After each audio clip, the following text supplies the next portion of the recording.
जय हिंद दोस्तों, कैसे हैं आप लोग? बताइए। बढ़िया। कैसे हैं? हाय, हेलो, गुड मॉर्निंग भाई, गुड मॉर्निंग सभी को।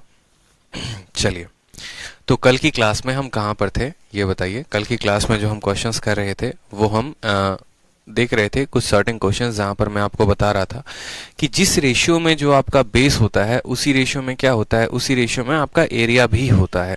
ठीक है। मुझे लगता है कि आप लोगों ने पीछे के सभी क्लासेस को रिवाइज किया होगा, अपने शीट्स को रिवाइज किया होगा बहुत ही बेहतर तरीके से। ठीक है। और आप इस उम्मीद के साथ होंगे कि अभी सभी चीज़ें समझ में भी आएंगी और उतनी मेहनत भी करके बैठे होंगे। ठीक है। समझ में आ गई बात। तो अब जो है थोड़ा बहुत हम आगे के पॉइंट्स को देखते हैं। आगे के पॉइंट्स को देखिए, आगे के सभी बातों को देखिए एक बार जो आपके शीट में दिए गए हैं।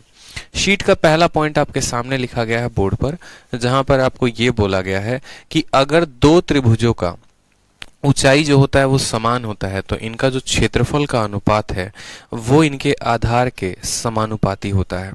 ठीक है। जैसे मान लीजिए मेरे सामने ये दो त्रिभुज हैं, एक त्रिभुज हमारे पास ABC है और दूसरा त्रिभुज हमारे पास PQR है, दो ट्रायंगल हैं। अगर इन दोनों ट्रायंगल का हमारे पास जनाब हाइट सेम होगा तो हमारा जो एरिया होगा वो किस पे डिपेंड करेगा? तो हमारा एरिया इनके बेस पे डिपेंड करेगा। क्यों डिपेंड करेगा ऐसा? आपने क्या पढ़ा था? आपने ये पढ़ा था कि कोई भी ट्रायंगल होता है तो उसका एरिया हम कैसे निकालते हैं? तो उसका एरिया निकालते हैं, जैसे मान लीजिए इस ट्रायंगल ABC का एरिया निकालना हो तो इसका एरिया जो होता है वो होता है हाफ इंटू इसका बेस कितना होगा BC, और इसका हाइट मान लीजिए इसकी हाइट की लंबाई h है तो इसका हाइट h होगा।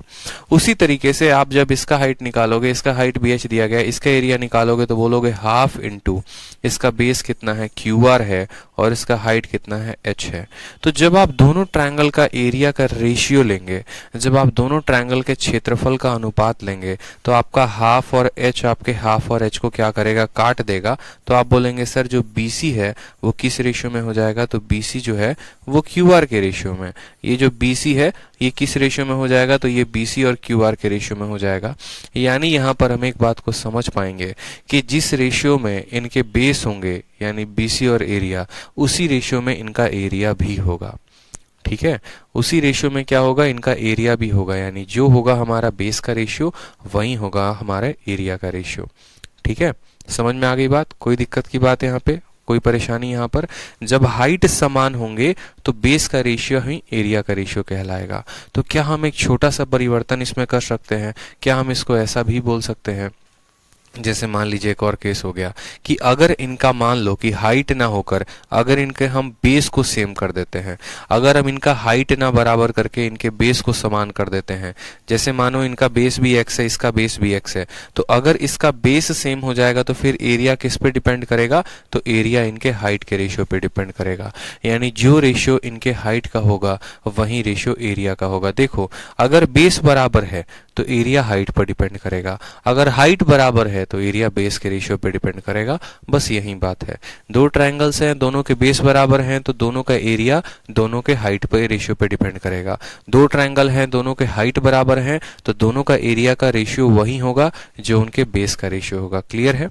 समझ में आ गई बात? यहाँ पर यही सारी बातें कथा कहानी लिखी गई हैं। तो फर्स्ट का ए जैसे एक एक्सरसाइज है, क्वेश्चन है, एग्जाम्पल है। यहाँ पर इस क्वेश्चन को देखिए। सवाल में बोला गया है दिए गए फिगर में जो BE है, ये जो BE है ये बराबर है हमारे किसके? EC के बराबर है। और साथ में ये जो EC है ये CD का 1/3 है। ये CD का क्या है? 1/3 है। यानी अगर CD के जगह पर हम मान लो 3 मान रखते हैं तो ये इसका 1/3 है, यानी ये 1 यूनिट है। और ये वाला बराबर है यानी ये 1 है। यहाँ पर कोई दिक्कत की बात? यहाँ पर कोई परेशानी की बात? हमने कहा CD अगर 3 सेंटीमीटर है तो EC 3/3 यानी EC कितना हो जाएगा? 1 हो जाएगा। और जितना EC है उतना ही BE है यानी BE भी कितना हो जाएगा? 1 हो जाएगा। सवाल में हमसे बोला गया है कि आपको ट्रायंगल ABC का और ट्रायंगल ACD का एरिया का मान बताना है। आप मुझे बताओ ये ट्रायंगल ABC जो है, देखो ये ट्रायंगल हो गया आपका ABC। देखो ट्रायंगल A B और E का जो हाइट है वो ये वाला है। फिर ट्रायंगल A E और C के लिए जो हाइट है वो ये वाला है। फिर ट्रायंगल A सी और डी, उसके लिए भी हाइट कौन है, तो यही है। ट्रायंगल ए बी सी, उसका भी हाइट कौन है, तो ये है। ट्रायंगल ए बी और डी, उसका भी हाइट कौन है, तो ये है। आप बोलेंगे सर क्यों बार बार आप एक ही चीज को सभी का हाइट बना रहे हो, आपको मजा आ रहा है सभी का हाइट बराबर करने में? तो ऐसा कुछ भी नहीं है। आपको हाइट की परिभाषा पता है कि नहीं है, बताइए।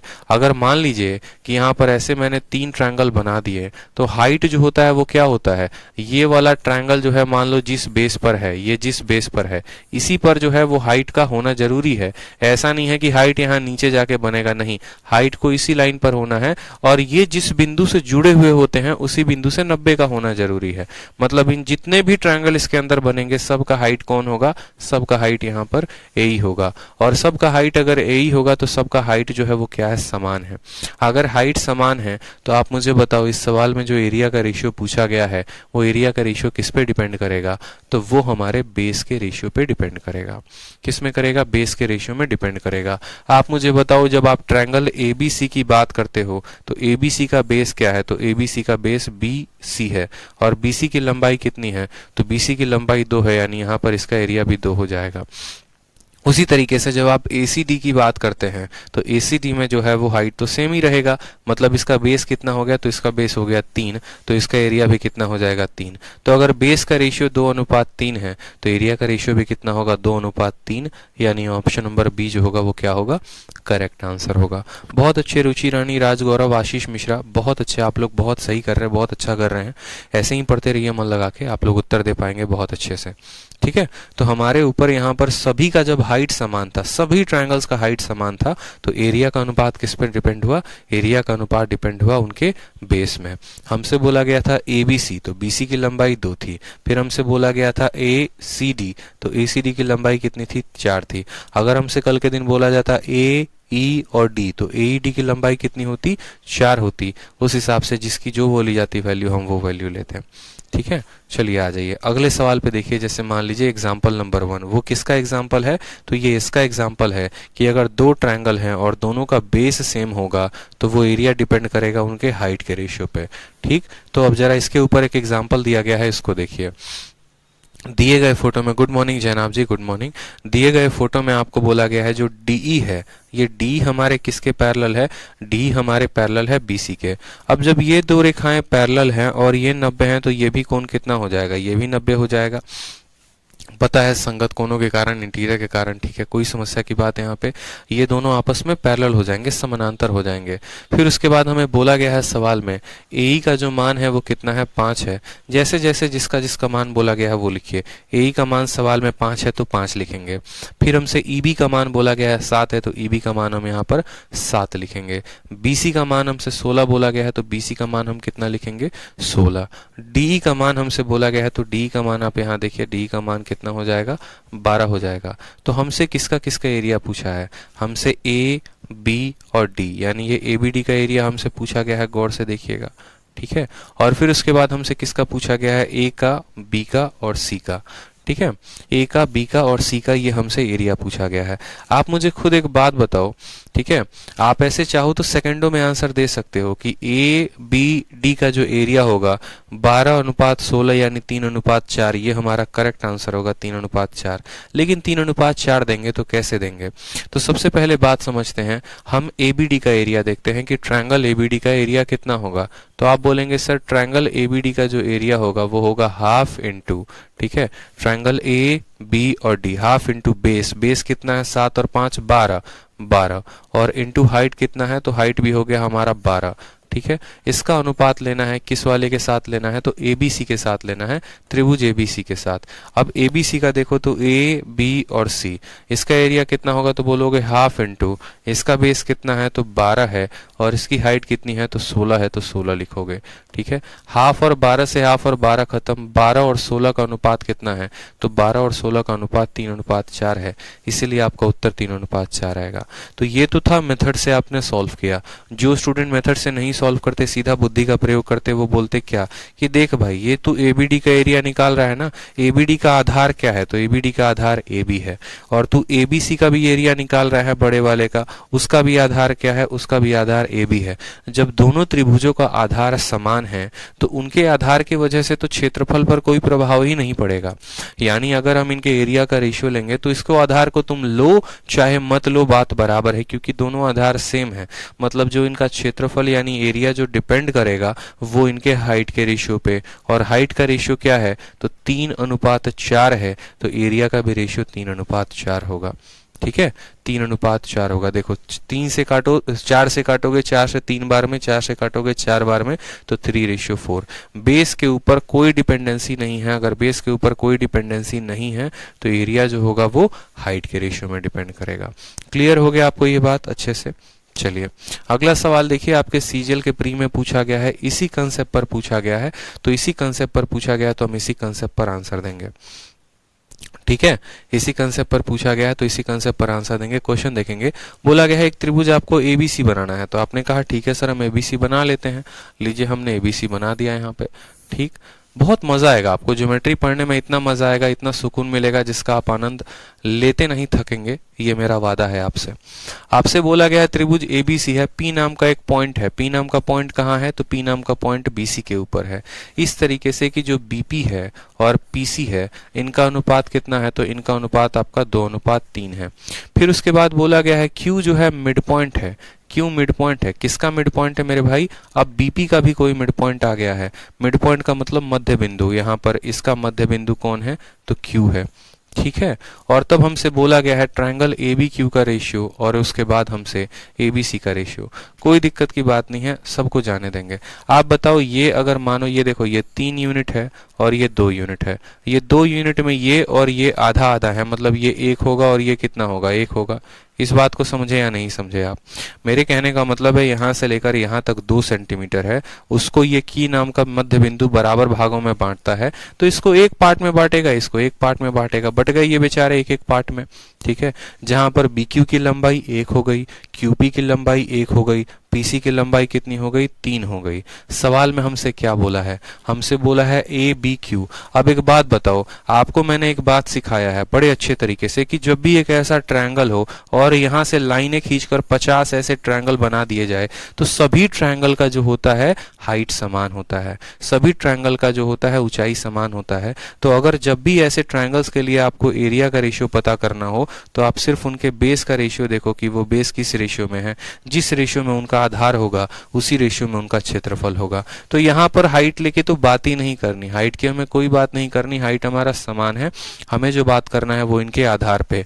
बात हुई है ट्रायंगल ABQ की, तो ट्रायंगल ABQ उसका आधार कितना है 1 है, तो उसका एरिया भी कितना होगा 1 होगा।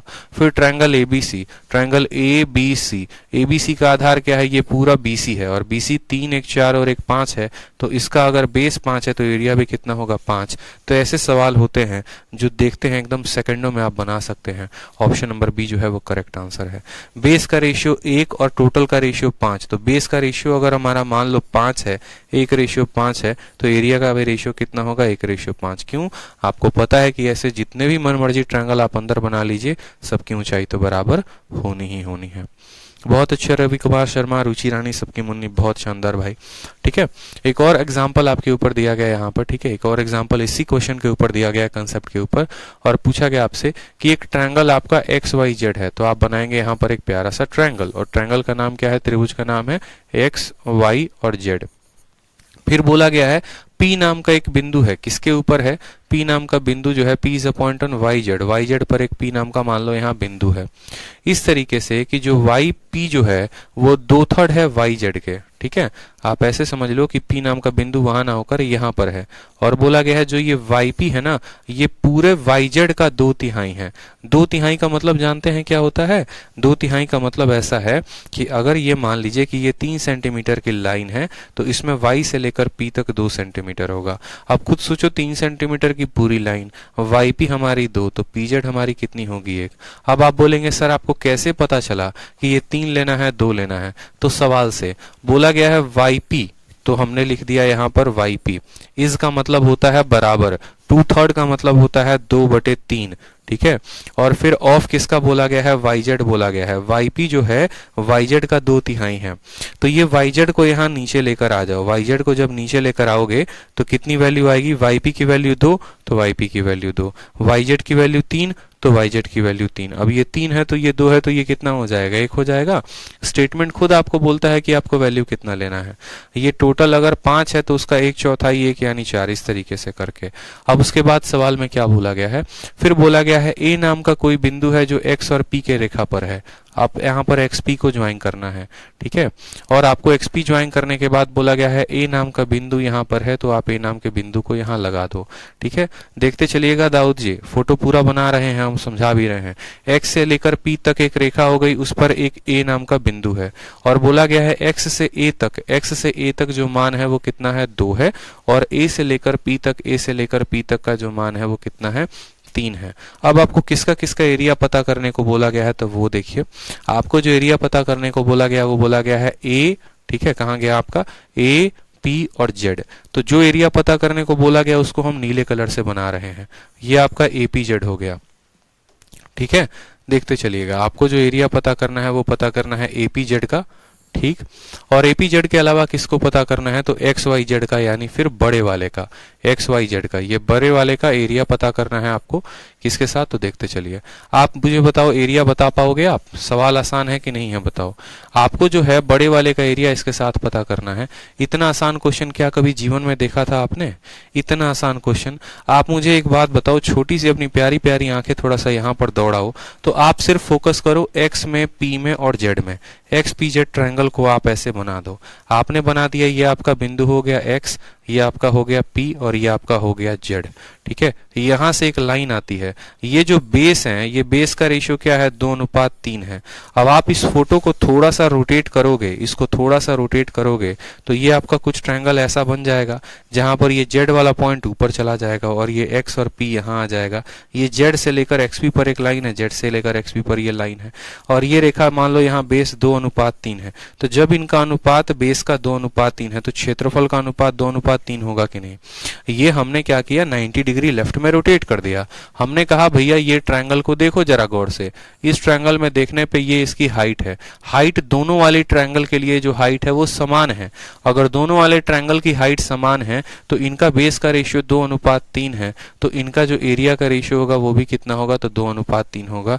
यहाँ पर कोई शक है किसी को तो बताओ, पहले कोई भी शक है तो बताओ कि अगर बेस का रेशियो 2:3 तो एरिया का रेशियो 2:3। अब एक पल के लिए आप आ जाओ बड़े वाले ट्रायंगल में, ठीक है। आपकी सोच को मैं बहुत ऊपर लेके चल रहा हूँ, कारण बस बताऊं तो आपको मुझे मेंस लेवल के क्वेश्चंस भी धुआं तरीके से करवा देने हैं। अब मान लो आप बड़े वाले ट्रायंगल में आ जाओ। बड़े वाले ट्रायंगल में देखो तो इसके पास 5 यूनिट एरिया है, 5 यूनिट एरिया है। अब इसके पास 5 यूनिट एरिया है, ठीक है। और यहाँ पर इसका एरिया होना चाहिए 1। तो अगर 1 5 के बारे में बताता है तो 2 कितने के बारे में बताएगा, तो बोलोगे सर 2 10 के बारे में बताएगा। समझ रहे हो मेरी बात को या नहीं समझ रहे हो। ये 1 यूनिट के लिए 5 सेंटीमीटर का एरिया है, तो 2 के लिए कितना का होगा, 10 का होगा। अब हमसे जिसका जिसका एरिया पूछा जाएगा उसका उसका बोलेंगे। हमसे एपीजेड बोला गया है तो हम पहले देखेंगे ए, पी और जेड। एपीजेड का एरिया कितना है, तो एपीजेड का एरिया 3 है। और फिर इसके बाद बोला गया है X Y Z, X Y और जेड। इधर का एरिया 10 यूनिट है और इधर का एरिया 5 यूनिट है, यानी एरिया कितना हो गया 15। तो एरिया का अनुपात कितना आ गया, 1:5 जो होगा वो हमारा करेक्ट आंसर होगा। Option number A is the correct answer. Option number जो 1 होगा वो करेक्ट आंसर होगा। ठीक है मेरे भाई, कोई समस्या की बात यहाँ पे, कोई दिक्कत की बात। बहुत बच्चों ने गलती उत्तर दे दिया, बहुत बच्चों ने एरिया को बराबर ही नहीं किया। उन्होंने क्या उत्तर दे रहे, कोई उत्तर आपको 1:3 दे रहा है, कोई उत्तर 2:3 दे रहा है। इस तरीके से करते करते सब अलग अलग उत्तर दे रहे हैं। तो ऐसा नहीं है, आपको एरिया को बराबर करना सीखना पड़ेगा। आपको यहाँ पर 1 यूनिट बोला है तो पहले इस 1 यूनिट का मान पता तो करिए कि ये कितना है। आप बोलेंगे सर पहले छोटे वाले ट्रायंगल में देखिए, 2 और 3 में अगर बेस है तो एरिया भी 2 और 3 में होगा। मैं बोलता हूं सिर्फ इस वाले पार्ट पे फोकस करो, करो इस वाले पार्ट पे, ये वाला पार्ट 5 एरिया लेकर बैठा है, यानी अगर एक 5 के बारे में बताता है तो दो 10 के बारे में बताएगा, पूरा का पूरा ट्रायंगल हो जाएगा 15। 10 इधर वाले में, 5 उधर वाले में, पूरे एक्स वाई जेड के पास 15 है और एपी जेड के पास 3 है, तो 3 और 15 का अनुपात यानी 1:5। कल के दिन आपसे बोल दे एक्स ए जेड और एक्स वाई जेड का बताओ, तो एक्स ए जेड के पास 2 है और एक्स वाई जेड के पास 15 है, तो रेशियो हो जाएगा 2:15। देखो हर किसी के अपने अपने अलग अलग रेशियो होते हैं, ये दोनों बेचारे आपस के अलग रेशियो में हैं, ये दोनों बेचारे आपस के रेशियो में हैं। हमें क्या करना होता है, सभी को एक ही रेशियो में लेकर आना होता है। ठीक है, मेंस का ये क्वेश्चन था इस तरीके से, और ऐसे क्वेश्चंस आते हैं प्री में पूछे गए, यहाँ तक एमटीएस में जो है, सॉरी सीएचएसएल में भी ऐसा क्वेश्चन पूछा जाता है प्री में। ठीक है, इस बात का ध्यान रखो, बहुत प्यारे प्यारे सवाल हो जाते हैं, आपको परेशान होना नहीं है। चलो एक काम करो, एक आधा क्वेश्चन मैं आपको बताता हूँ, आप और क्लियर हो जाएंगे ऐसे कंसेप्ट में। आपको परेशान थोड़ी होना है, जब मैं बता रहा हूं तो आपको बिल्कुल भी परेशान नहीं होना है। चलिए मान लीजिए सेम तरीके से मैंने आपके लिए बना दिया। यहाँ पर मान लीजिए इसकी एरिया मैंने कह दी ये 3 है, इसकी एरिया मैंने कह दी 7 है। ठीक है, ये हमारा बेस किस रेशियो में है, 3:7 में है, और यहाँ पर मैंने आपको कह दिया है, मान लो, ठीक है, यहाँ पर मैंने कह दिया ये 1 यूनिट है और यहाँ पर ये मैंने कह दिया है 3 है। सवाल में जो है हम यहाँ पर मान भी आपको दे देते हैं, ये हो गया x हमारा, हो गया y हमारा, ये हो गया z। ठीक, फिर हमने यहाँ पर कह दिया ये हमारा पॉइंट P है और ये हमारा पॉइंट Q है। हमने आपसे किसका किसका रेशियो पूछ लिया है, हमने आपसे पूछा है triangle XPZ, triangle XPZ ratio, triangle PQZ ratio, triangle X, ठीक है, ट्रायंगल XYQ और रेशियो ट्रायंगल XYZ।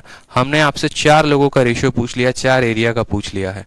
ठीक है, पहले हमने इस वाले पार्ट का पूछा है, फिर इसका पूछा है, फिर आपको इसका पूछा है, फिर टोटल का पूछा है, आपको टोटल का बताना है।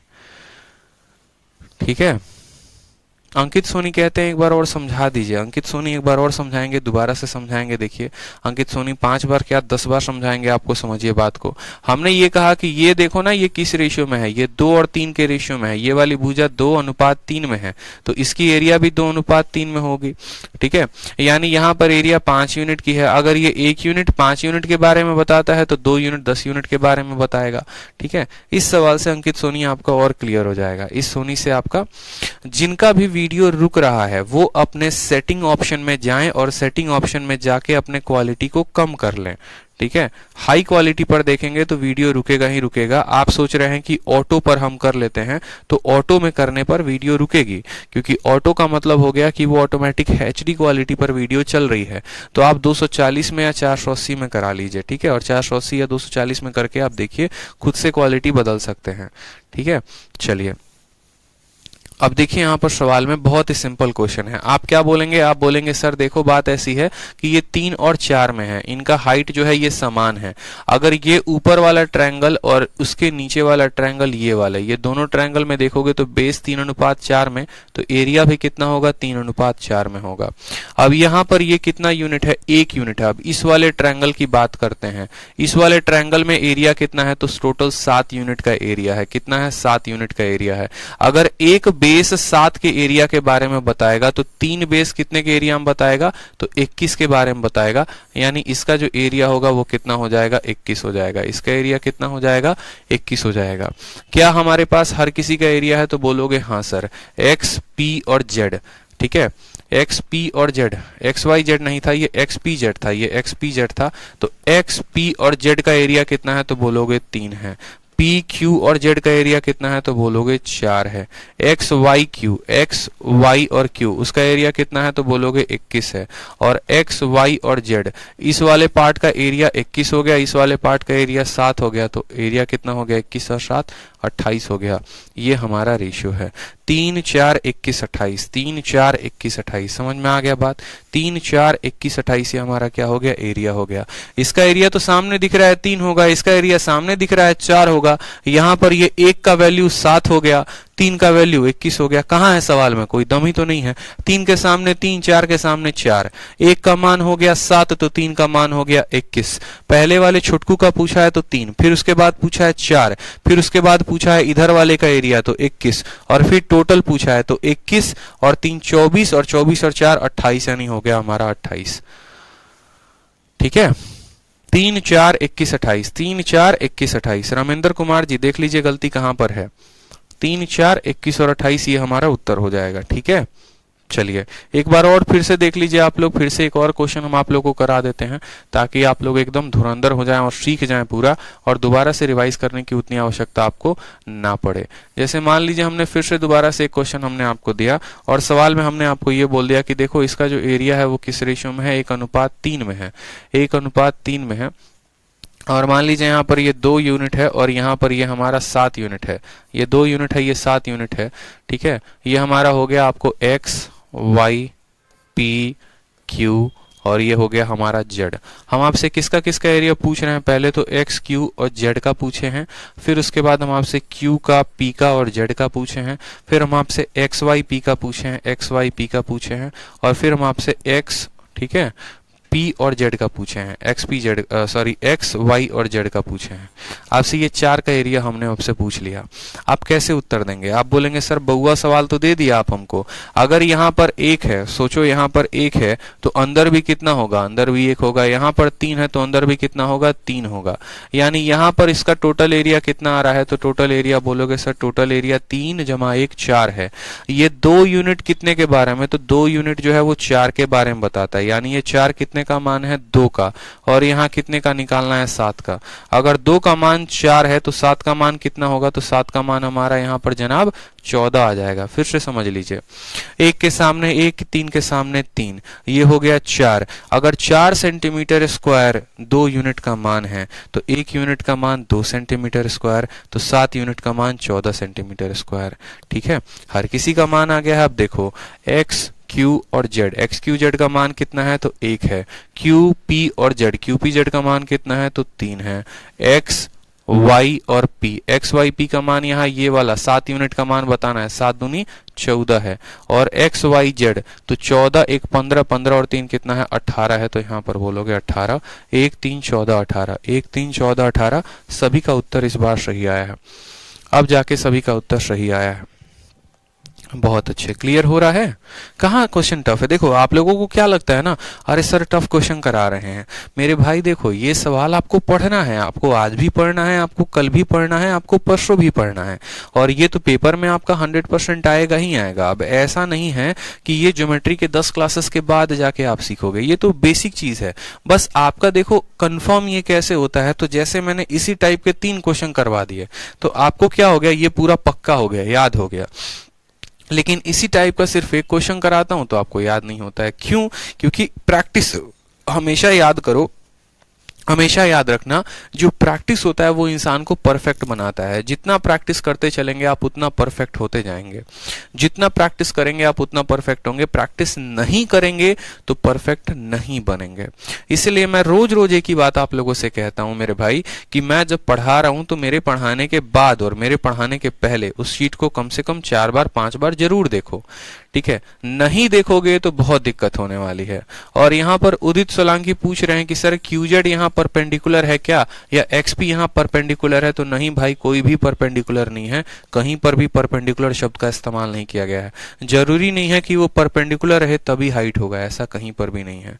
ठीक है, चलिए अब अगला सवाल देखिए, एग्जाम्पल नंबर 4, बड़ा बेहतरीन प्रश्न है, और जो बना देगा ना, ठीक है, जो बना देगा उसको मेरी तरफ से चलो एक डेयरी मिल्क सिल्क मिलेगा। आंसर सबसे पहले चाहिए बिना शीट में देखे हुए, 1 मिनट के अंदर बनाना है। आपसे बोला गया है इस ट्रायंगल का, इस त्रिभुज का एरिया बताना है, और प्रीवियस ईयर का बहुत अच्छा क्वेश्चन है ये। और इसमें बोला गया है कि इसका एरिया 5 है, इसका एरिया 8 है, इसका एरिया 10 है।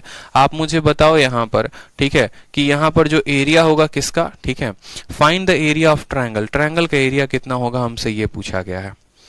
बिल्कुल ठीक है, आपसे पूछा गया यहाँ पर ट्रायंगल का एरिया कितना होगा। देखो बहुत आसान सवाल है, बहुत आसान सवाल।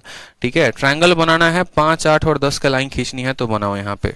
ठीक, प्रैक्टिस करते रहो, ज्योमेट्री सारा का सारा खेल प्रैक्टिस का है। अगर मैं आपकी जगह होता तो मैं अपने नोट्स को कम से कम सुबह शाम डेली 2 बार रिवाइज करता मैं। ठीक है, क्योंकि दुनिया के किसी भी टीचर से पढ़ लीजिए भैया, ज्योमेट्री में अगर इंसेंटर है तो वो इंसेंटर को इंसेंटर की तरह ही बताएगा ना, ऐसा तो होगा नहीं उसके पीछे वो एक कहानी बनाएगा और कहानी बना बना के आपको पढ़ाएगा।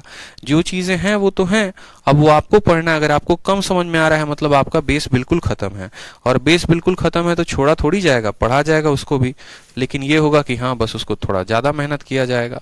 ठीक, 5, 8 और 10 है, एक सेकेंड। ठीक, यहाँ पर ये कितना है 5 है, और ये कितना है 8 है, और ये हमारा 10 है। वेरीफाई कर लेते हैं एक बार, तो 5, 8 और 10 हो गया। ठीक है, बाकी चीजों को गोली मारो। अब मानो यहाँ पर आपको जो है वो एरिया दिया गया है, एरिया कितना है ये दिया गया, मच्छर है परेशान कर रहा है, टच करता है इसके ऊपर तो डिस्प्ले भागना शुरू हो जाता है। अब मानो यहाँ पर हमसे बोला गया है कि सबसे पहली बात इस पूरे ट्रायंगल का एरिया कितना होगा। पूरे ट्रायंगल का एरिया निकालना है, तो एरिया निकालने के लिए क्या करोगे, एरिया निकालने के लिए इसका कितना एरिया बन रहा है वो पता करोगे, क्योंकि यहाँ तो ये 10 है, ये 5 है, 15, 15 और 8 कितना हो गया, 23 हो गया। ऊपर वाले का पता हो जाएगा तो पूरे ट्रायंगल का एरिया निकल जाएगा। अब ऊपर वाले का एरिया ऐसे नहीं निकलेगा, एकदम ऐसे जाके मुंह उठा के एरिया नहीं निकाल सकते हैं। अपन को अगर एरिया निकालना होगा मेरे भाई, तो ये जो है अपन क्या करेंगे, इसको सीधा खींचेंगे, दो पार्टों में यहाँ पर जो है यहाँ तक लेकर आओ, यहाँ तक लेकर आ जाओ, गौर से यहाँ तक खींचो, और इस पॉइंट को कुछ भी नाम दे दो, ओ नाम का नाम दे दो, पी नाम का नाम दे दो। अब इधर वाले एरिया को आप बोलो कि ये एक्स है, और इधर वाले एरिया को बोलो कि क्या है, ये वाई है।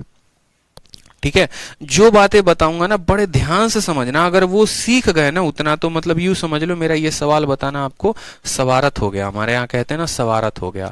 अब जरा मैं आपको किस पार्ट को तोड़ने जा रहा हूं, ये देखो, इस पार्ट को डी बोल दो, इस पार्ट को ई बोल दो, और इस पार्ट को एफ बोल दो। अब मैं बोल रहा हूं ट्रायंगल ए डी एफ को देखो, आप जैसे ये वाले पार्ट को देखो, सिर्फ इतना पार्ट को, ये पूरा पार्ट है, ए डी और सी है ना, तो इसका नाम दो ए, ये नाम हो गया डी, और ये नाम हो गया सी, और बीच में एक रेखा आई है, वो कौन सी रेखा है, वो आपको एफ रेखा है।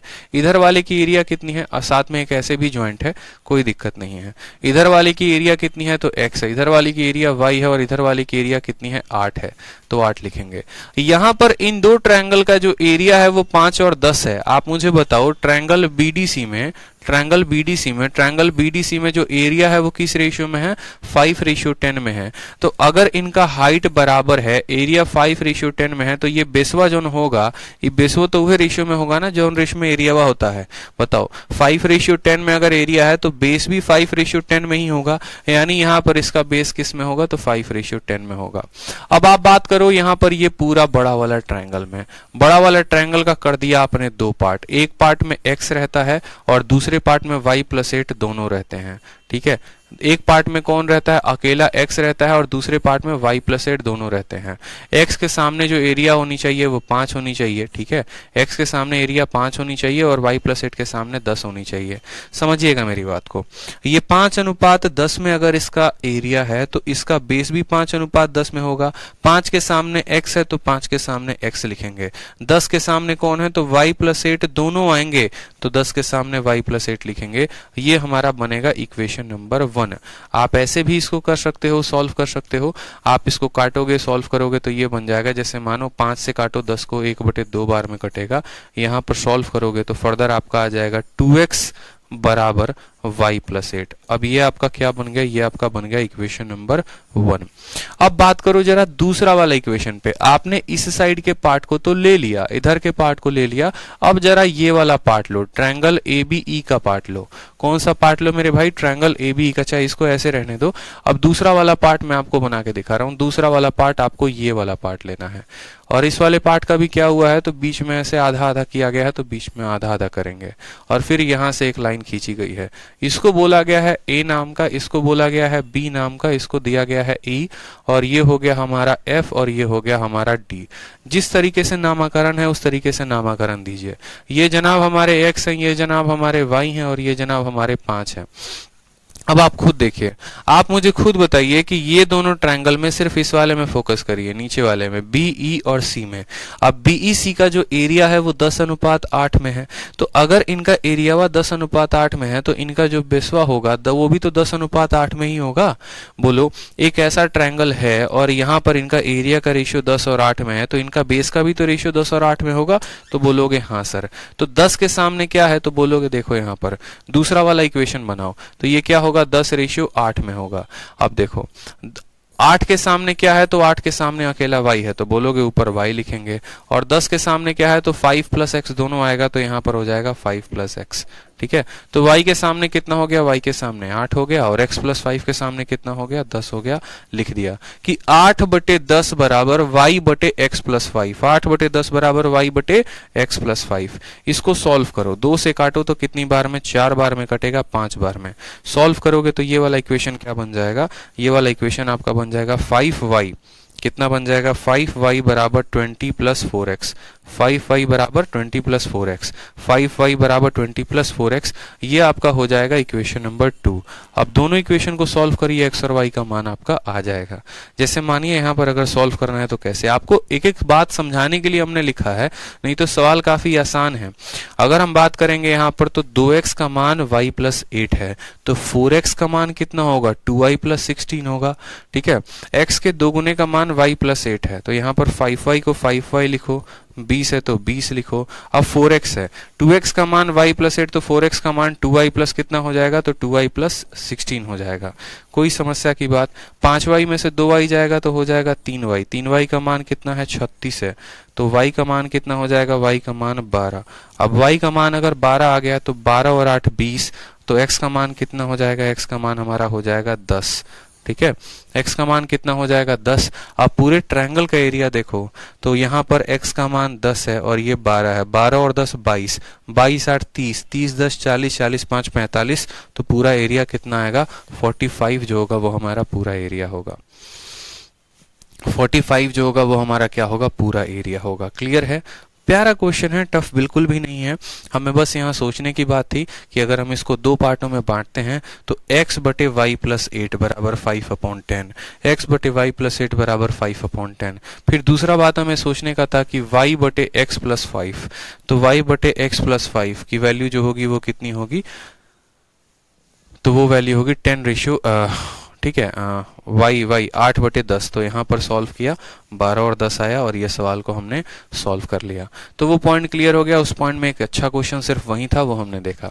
अब हम आते हैं नेक्स्ट पॉइंट पे, नेक्स्ट बिंदु पे, पॉइंट नंबर सी में। पॉइंट नंबर सी में हम अपने शीट में क्या पढ़ते हैं, तो वहां पर ये बात दी गई है कि एरिया ऑफ 2 ट्रायंगल, समान आधार और 2 समानांतर रेखाओं के बीच की सभी त्रिभुजों का क्षेत्रफल समान होता है। ठीक है, जैसे मान लीजिए कि 2 पैरेलल लाइन है, एक पैरेलल लाइन AB है और दूसरा पैरेलल लाइन PR है, इनके बीच में आप अनंत ट्रायंगल बनाते जाओ, किसको, पॉइंट नंबर A और पॉइंट नंबर B को लेके, सब का एरिया समान होगा। क्यों समान होगा, देखो आपने क्या क्या पढ़ा, आपने ये बात पढ़ा कि देखो अगर 2 ट्रायंगल का जो आधार होता है, बेस होता है, वो समान होता है तो एरिया उनके हाइट पे डिपेंड करता है। ठीक है, 2 ट्रायंगल का अगर हाइट समान होता है तो एरिया उनके बेस पे डिपेंड करता है। अब अगर मान लो मैं आपको ऐसा बोल दूं कि मुझे 2 ट्रायंगल ऐसे बना दो जिसका बेस भी सेम हो, हाइट भी सेम हो, तो एरिया क्या बोलोगे, बोलोगे सर एरिया भी तो सेम रहेगा। जैसे मान लो ये एक रेलवे की पटरी है, मान लो ये 2 पैरेलल लाइन है, कोई फर्क नहीं पड़ता है। ठीक है, और यहाँ पर हमने कहा कि ये हमारा पॉइंट है A नाम का, ये पॉइंट है B नाम का। हमने A को और B को पॉइंट लेकर मान लो एक ऐसा ट्रायंगल बनाया, देखते चलो हम कितने ट्रायंगल बना सकते हैं। फिर हमने कहा एक इस पॉइंट से बनाया है ट्रायंगल, वो भी AB को ही लेकर बनाया। फिर हमने कहा ये भी ट्रायंगल बनाया, फिर हमने कहा ये भी ट्रायंगल बनाया। फिर आप दुनिया के आखिरी कोने में भी इसको लेके चले जाओ, लेकिन वो कोना बस इसी पैरेलल लाइन पे रहने चाहिए। आपने जितने ट्रायंगल बनाए हैं, कौन कौन से ट्रायंगल बनाए हैं, तो ये P है, Q है, R है, S है और ये कितना है, T है। आपने जो पहला ट्रायंगल बनाया वो क्या बनाया है, A, P और B। ठीक है, क्या बना है, तो A बना है, P बना है, B बना है। दूसरा ट्रायंगल A, Q और B बना है। ठीक है, तीसरा ट्रायंगल क्या बना है, तो A, R और B बना है। चौथा ट्रायंगल आपको क्या बना है, ASB बना है। और पांचवा ट्रायंगल आपका क्या बना है, ATB बना है। अब आप ऐसे 5 ट्रायंगल आपने बनाए हैं, पांचों ट्रायंगल का जो बेस है वो क्या है, तो बोलोगे सर सबका base AB, AB, AB, AB, AB, सबका बेस समान है। सबका बेस क्या है, सबका बेस समान है। ठीक है, सबका बेस यहाँ समान हो गया। अब बात करते हैं हाइट की, क्योंकि एरिया जो डिपेंड होता है वो किस पर होता है, half into base into height. भैया हमने देखा हर किसी का बेस समान है, अगर हाइट भी समान निकल गया तो एरिया हर किसी का समान होगा। हाइट समान नहीं निकला तो एरिया समान नहीं होगा। हाइट कैसे समान करेंगे? तो दो पैरेलल लाइन के बीच की जो हमेशा हाइट होती है वो क्या होती है? बराबर होती है। पैरेलल लाइन की परिभाषा ही तो यही होती है कि रेलवे की दो पटरियों के बीच का जो हाइट होता है वो हमेशा बराबर होता है और वो कभी नहीं बदलता। यानी आप इस वाले ट्रायंगल की बात करोगे, जो हाइट होगी वहीं आपको एपीबी की जो हाइट होगी वो एक्यूबी की होगी, इसकी होगी। तो सबका हाइट समान। अब सबका हाइट अगर समान है तो बेस भी समान, हाइट भी समान, तो सबका एरिया क्या हो जाएगा? बराबर।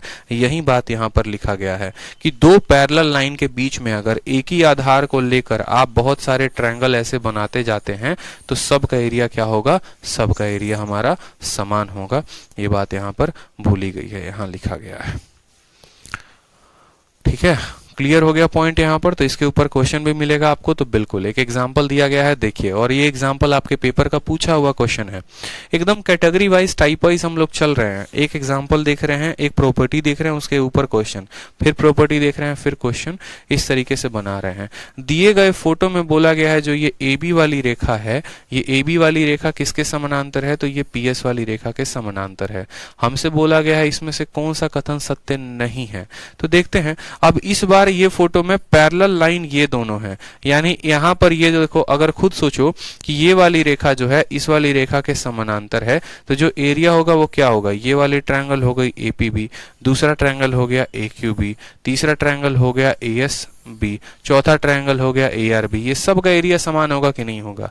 आपको एग्जामिनर थोड़ी बोलेगा कि आप पता करो। आप खुद सोचो कि ये दोनों रेखाएं पैरेलल हैं, समानांतर हैं, तो AB जो आधार होगा, इस AB आधार से इस पर दिए हर बिंदु पर जो त्रिभुज बनेंगे वो सभी त्रिभुज का क्षेत्रफल जो होगा वो क्या होगा? सभी त्रिभुज का क्षेत्रफल बराबर होगा। ठीक, यानी किसका किसका बराबर होगा? तो ए एस और बी। तो लिखो सबसे पहले क्या हो जाएगा? ए एस और बी। फिर उसके बाद ए आर और बी। तो बोलोगे सर ए आर और बी। फिर उसके बाद आपको बोलेगा ए क्यू बी, तो लिखोगे ए क्यू और बी। और फिर उसके बाद ए पी बी। ये चारों के चारों का क्षेत्रफल क्या होगा जनाब? तो चारों का क्षेत्रफल जो है वो आपको बराबर होगा। इतना तो आपको सवाल को पढ़ के ही समझ में आ जाना चाहिए कि दो रेखाएं समानांतर हैं तो इस आधार पर से जितने भी त्रिभुज बनाए जाएंगे सामने वाली रेखा पर, उन सभी का क्षेत्रफल बराबर होगा। अब हम ऑप्शंस की तरफ चलते हैं। बोला गया है ए एस पी, ठीक है। ए एस और पी कहाँ गया भैया? तो ए एस पी यानी ये वाला, ए एस पी यानी ये वाला, ए एस पी ये वाला हो गया। ठीक है, क्या वो बराबर है बी एस पी के? क्या वो बराबर है बी एस और पी के? तो बोलोगे नहीं सर। बराबर है? तो बोलोगे हाँ सर बराबर है। क्यों भैया बराबर है? तो भैया अब मान लो जब आपने इसको आधार माना है तो इसके आधार पर आपने ये चार त्रिभुज लिख दिए हैं आपने। अब अगर मान लीजिए कि आप इसको आधार ना मान के, मान लो इसको मिटा दो, मान लो अब इसको आधार मानते हो, तो इसको आधार मानोगे तो इससे कौन कौन सा त्रिभुज बनेगा? तो इससे आधार मानोगे तो ये हो गया आपका पहला त्रिभुज, सॉरी ये पहला नहीं होगा, एक एस से शुरू हो और पी पर खत्म हो, तो ये आपका पहला त्रिभुज हो गया। देखो ये पहला त्रिभुज हो गया। ठीक है, दूसरा कौन सा त्रिभुज हो गया? दूसरा ये वाला त्रिभुज हो गया। और भी कोई त्रिभुज है? तो नहीं है। तो वहीं बोला गया है ए एस पी बराबर होगा बी एस पी के। तो पहला स्टेटमेंट बिल्कुल सही है। क्यों? क्योंकि इसका भी बेस एपी है और इसका भी बेस क्या है? बीपी है। देखो यहाँ पे, ठीक है, एपी बीपी नहीं है बेस, माफ करिएगा, दोनों का बेस क्या है? एसपी और एसपी है। दोनों का बेस हमारा एसपी है। अगर बेस एसपी है तो एस एपी और एस बीपी दोनों के दोनों क्या होंगे? हमारे बराबर होंगे, कोई समस्या की बात नहीं है। अब दूसरा पर आ जाते हैं, B S Q. B S Q कौन सा है? तो देखेंगे यहां पर, ठीक है, बी हो गया, एस हो गया और क्यू हो गया।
हाँ, साउंड चली गई थी, क्षमा चाहेंगे, साउंड चली गई थी। तो हमने कहा यहाँ पर कि जो ऑप्शन नंबर बी है वो ऑप्शन नंबर बी जो है वो सेटिस्फाई नहीं करेगा। मान लीजिए मैं दोबारा से आ जाता हूँ, ऑप्शन नंबर बी हमारा सेटिस्फाई नहीं करेगा। क्यों? क्योंकि यहाँ बोला गया है ये बी एस क्यू है। अब बी एस क्यू का अगर आप बेस देखेंगे तो बी हो गया हमारा, एस हो गया और क्यू हो गया। बी एस क्यू का बेस हमारा ये वाला पॉइंट है, ठीक।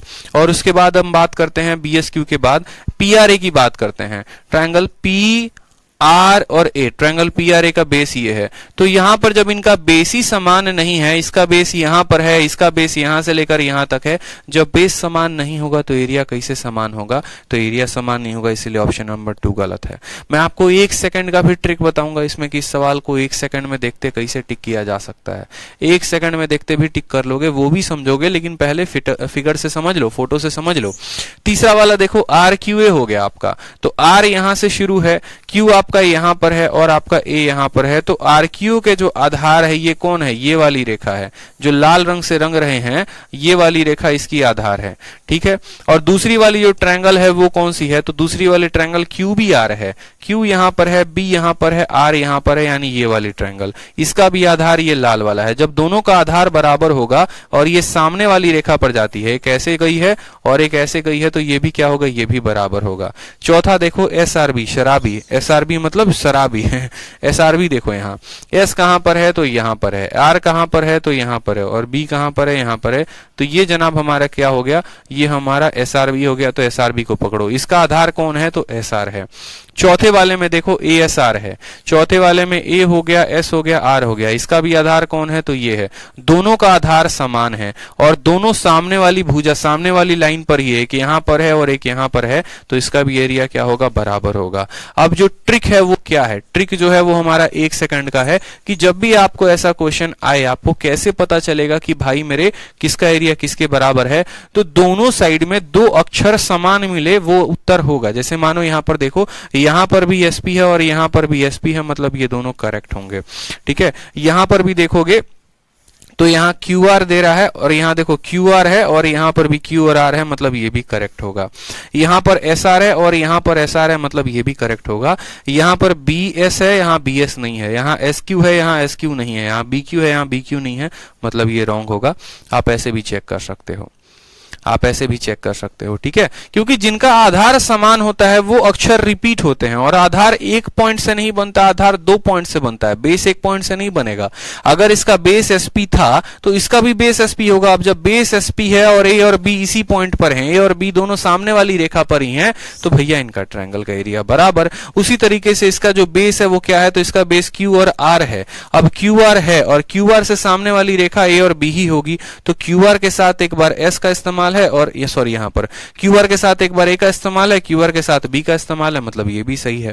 फिर यहां बात करेंगे एस आर। तो एस आर कौन है? शराबी है हमारा, शराबी। शराबी के साथ ए पर भी है और शराबी के साथ बी पर भी है, तो दोनों के साथ मेल है, मतलब ये भी सही है, ठीक है। समझ में आ गया बात? कोई दिक्कत की बात यहाँ पे? तो इस तरीके से ये भी सवाल हमारा सही। अब इसी में एक एमटीएस में क्वेश्चन पूछा गया, अच्छा सा देखिए। सवाल में बोला गया एग्जांपल नंबर 2, आपको 2 ट्रायंगल दिए गए हैं। बोला गया है एक ट्रायंगल एबीसी मानिए, एक ट्रायंगल एबीडी मानिए, और दोनों का जो बेस होगा वो एबी होगा। दोनों जो होंगे वो